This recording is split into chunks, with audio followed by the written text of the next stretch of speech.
All right, lessons. Let's talk about our leader, Adam. We haven't even talked about Matt Jones yet, your fellow Aussie.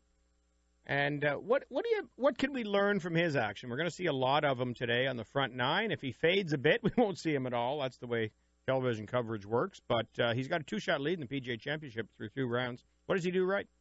He's a very strong player, quite a long hitter for his size. Well, he's 6 feet. I mean, probably average for the guys on tour these days. Yep. Kind of a lean-looking guy. I like his look. Yeah. He's got a real good body for golf. Just a good, simple, balanced posture at the start, good angles, very balanced. Club just works around his body very simply. Lots of rotation. Yeah, not a lot of lateral stuff. Not a lot of high hands, and it looks really clean and rotational, doesn't it? His driver swing looks really around. Yeah. And I think that's something that a lot of golfers can take away from that, because we see so often a lot of steepness, in particular in the downswing. We see probably too much roundness on the way back and then too much steepness on the way down. So probably the way his club just works up to the top of his backswing on a very simple plane, and just how he just really unwinds from the ground. Club comes in nice and shallow, and then through impact, he just continues to get everything moving through the target. Everything's moving together, just like we talked earlier with Woods and what Duval and Annika do. Just everything travels together. It's a nice release. Yeah, Woods on the range, not Woods on the course, for sure. And then the other guy I want to talk about is the Swede, David Lingmerth. So if you think Matt Jones has good posture, David Lingmerth, he's this little short guy. He's about 5'7". Built like a hockey player. He's got the huge thighs, huge glutes, big bum. And he really sits on his heels. And his swing is purely rotational. It looks so simple to me. He gets his weight like right under his feet, sits his bum down, like Andreas Dackel. Those of you who are hockey fans listening will remember. Big, big legs. Couldn't get the guy off the puck, right? Or you think of Sidney Crosby with that really low foundation. And he kind of sets his base and just turns and turns. It looks like he can't hit it that bad, It's kind of a flattish swing, a little bit of Matt Kuchar roundness to it. But I love his posture. And you alluded to the fact that we see too much steepness at the golf center. And out of 100 postures we see, how many guys are too much on the balls of their feet, too much forward and steep at the start? It's an epidemic in golf. You got to get your weight centered under your feet, get your bum down to anchor you and get your balance, right? It's amazing when you can fix somebody's posture and they're too steep and the weight's out onto the toes. And you help them get their weight distribution right, and the whole action changes. I know. I don't think golf coaches spend enough time on posture.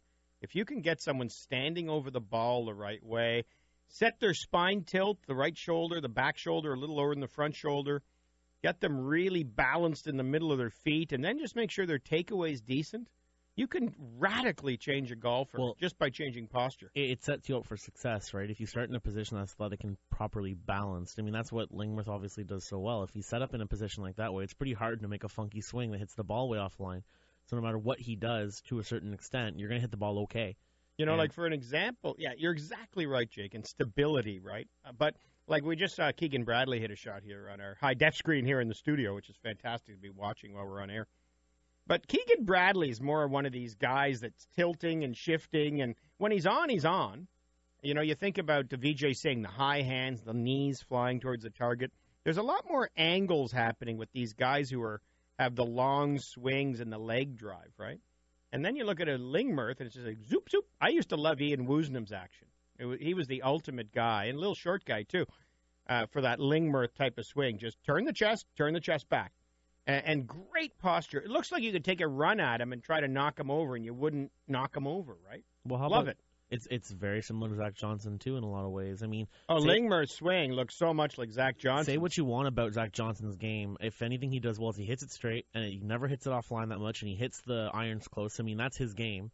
And part of it is because of the way he sets up and gets ready to hit the shot. Yeah, there's a guy who's had a big disadvantage this year. Now, he won the British Open, so St. Andrews, he made it work, and he's done it at Augusta. But there's a guy who missed the cut today. But Zach Johnson playing Chambers Bay and this monstrosity. Yeah, what is he going to do? He can't roll it around. Zach's like, bring me to Baltusrol next year, please, with some long rough.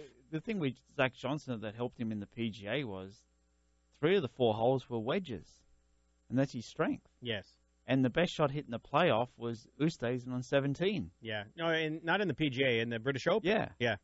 Yeah, You know? no, I agree. St. Andrews is great for bombers, but it's fair for short guys. You know, I mean, if you can bomb it over the bunkers, you have a big advantage. But if you're a pinpoint accurate wedge player, that guy has an advantage too at St. Andrews. But I think a guy like Zach Johnson's been penalized this year. Who else do we want to talk about golf swing wise? What can we learn from?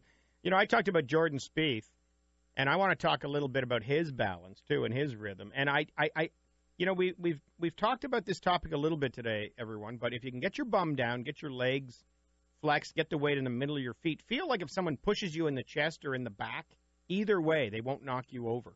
Get that great balanced posture. Great. But the other thing is the releasing the head, the rotation. Like Jordan Spieth, too, doesn't keep his head down and strain as his hips and legs go forward. That's hard on the lower back, and it also gets you under plane, gets that bottom shoulder dipping. Like everybody, when you go hit the next couple of shots on the practice range, in your downswing, turn your head and release. Like there's a difference between keeping your head level